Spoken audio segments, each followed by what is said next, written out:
If you want to turn off TalkBack on your Galaxy Tab A9 or the A9 Plus 5G, so in this video I will show you how you can do that. Settings. Double tap to Play Store. Chrome. Notes. Now to turn off TalkBack, first of all, just tap on Settings to select it, then double tap to enter. Now from here, just scroll down using two fingers on the screen.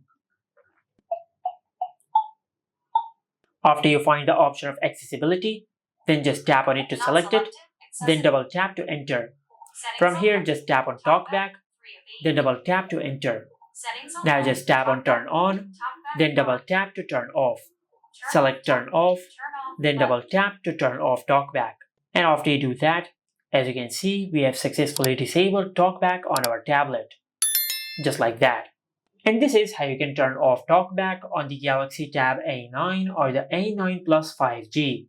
Make sure to like, comment, and subscribe. Thank you for watching.